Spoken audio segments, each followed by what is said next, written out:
আজকে আবারও চলে এসেছি একটা নতুন ডান্স ক্লাসে। এই স্যারটা আমাকে বললেন যে তুমি আসতে পারো আমাদের ডান্স ক্লাসে, ক্লাস করতে পারো, কোনো ফিস দিতে হবে না। হ্যাঁ, আমার জন্যই শুধু, সবার জন্য নয়। এবার আমার এই ভিডিওটা দেখে যদি এই স্যারের কাছে তোমরা অ্যাডমিশন নাও তাহলে তোমাদের কাছে একটু কম টাকা নেবে, আরো যারা দুর্গাপুরের ডান্স শেখাই তাদের থেকে অনেকটাই কম নেবে। তো অবশ্যই তোমরা এই স্যারের কাছে অ্যাডমিশন নিতে পারো। আর হ্যাঁ, আমিও তো শিখছি, আমার সাথেও কিন্তু তোমাদের দেখা হয়ে যাবে। আসতে পারো এখানে ডান্স শিখতে। 1 2 আর এইদিকে সেম দাও। রাইটটা দিয়ে করবে, এটা লেফট দিয়ে করবে, লেফট দিয়ে করলে প্রবলেম হবে, লেফট দিয়ে করলে প্রবলেম হবে, রাইট দিয়েই করতে হবে। 1 2 এটাতে জোড়া করতে হবে, নাহলে প্রবলেম হবে স্টেপটা। এবার তোমরা অনেকে ভাবতে পারো এই ক্লাসটা এত ফাঁকা কেন, আর স্টুডেন্ট নেই কেন। তো আজকে আমি স্যারকে বললাম, স্যার আমাকে একা শিখিয়ে দিন, আর এই বাচ্চা মেয়েটাও আসবে আমি জানতাম না, আর এই বাচ্চা মেয়েটা আমার অনেক বড় ফ্যান। আমি তো শুনে সত্যি অনেক খুশি হয়ে গেলাম।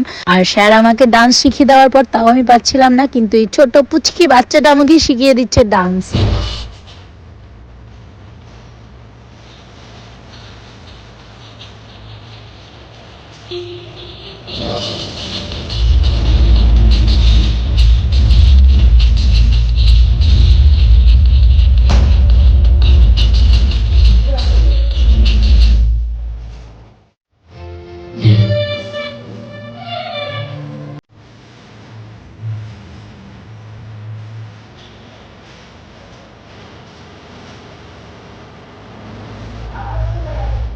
একটা কথা কি জানো তো, আমি একবারই কোনো জিনিস শিখতে পারি না, আমার অনেকটাই টাইম লাগে শিখতে গেলে। তো যাই হোক, আমাদের ডান্স করা হয়ে গেছে, প্রায় 1 ঘন্টা মতো এখানে আমি ডান্স করলাম, মানে প্র্যাকটিস করলাম আর কি। তো আরেকটা কথা, দুর্গা পুজো, জগদ্ধাত্রী পুজো, গণেশ পুজো, মানে যত রকম পুজো হয় না, সমস্ত পুজোতেই এই ডান্সের স্যারের গ্রুপ থাকে। সমস্ত গ্রুপ বাইরে বাইরে প্রোগ্রাম করতে যায়। তো তোমরা যদি কেউ ইন্টারেস্টেড থাকো গ্রুপে কাজ করার জন্য, তাহলে অবশ্যই এই নাম্বারে কন্ট্যাক্ট করো। স্যার তোমাদের সমস্ত কিছু ডান্স শিখিয়ে দেবে, ড্রেস কি থাকবে সমস্ত কিছু বলে দেবে। আমার ছোট থেকে অনেক ইচ্ছা ছিল ডান্স শিখবো, কিন্তু টাকা পয়সার জন্য মা বাবা আমাকে ভর্তি করায়নি। তারপরে এখন বড় হয়েছি, ভিডিও করি, এখন সবাই আমাকে অফার দেয় আমাদের ক্লাসে আসো, ডান্স করো, এটা করো, ওটা করো, মানে যা যা থাকে সেগুলো। ছোটবেলায় যদি আমি ডান্স শিখতে পারতাম তাহলে এখন পুরো পাকাপোক্ত হয়ে যেতাম, কিন্তু ওই যে টাকা পয়সা ছিল না আর কি।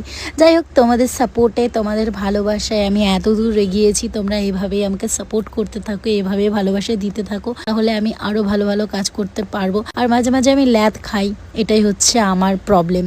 ল্যাদ খেলে হবে না, কতবার নিজেকে বলবো।